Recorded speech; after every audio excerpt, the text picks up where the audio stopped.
dar ma bi ping je mo ko wa yin binum wa kira de ka da malum pin wa kilum ti yandu dar ma bi ping je mo ko wa yin binum wa kira de ka da malum pin wa kilum ti yandu dar ma bi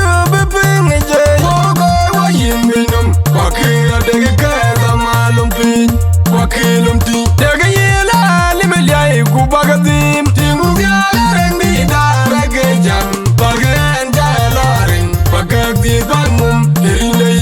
daga yela limelia ku bagadim tingu ya rendi dara ge jam bagen jaloring bagadi bangum erinei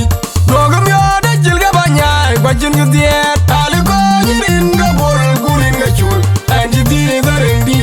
de kwanai kale di dogam yo de jilga banya gwajin gdiet aliko yirin ga bol gurin ga chul anji di rendi de kwanai kale di dogam yo de jilga banya gwajin gdiet aliko yirin ga bol gurin ga chul anji di rendi de kwanai kale di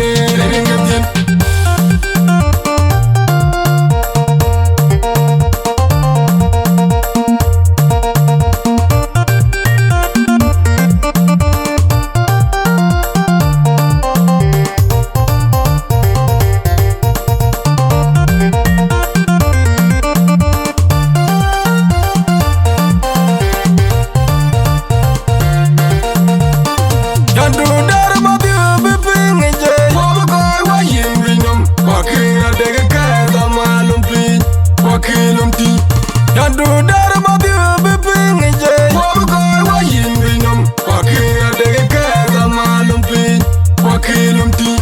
yandu dar ma bi ping je mo ko wa yin binum wa kira de ka da malum pin wa kilum ti daga yela limelia ku bagadim tingu ya rendi dara ge jam bagen jaloring bagadi bangum erinei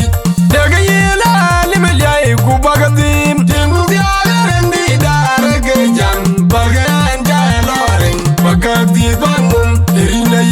dogam yo de jilga banya gwajin gdiet aliko yirin ga bol gurin ga chul anji di rendi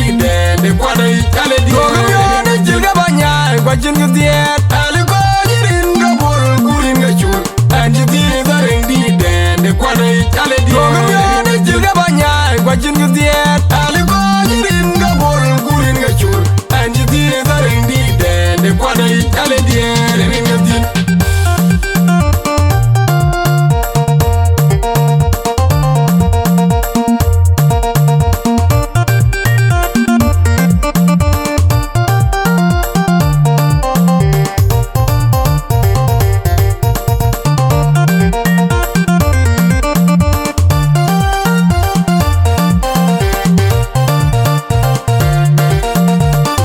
yandu dar ma bi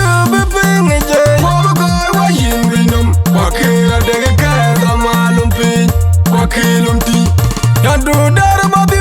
ping je mo ko wa yin binum wa kira de ka da malum pin wa kilum ti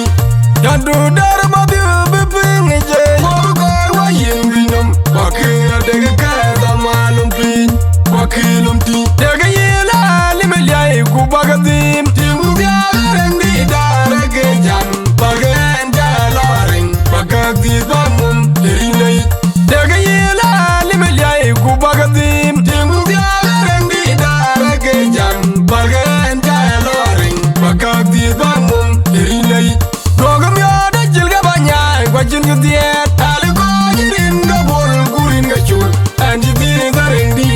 de kwanai kale di dogam yo de jilga banya gwajin gdiet aliko yirin ga bol gurin ga chul anji di rendi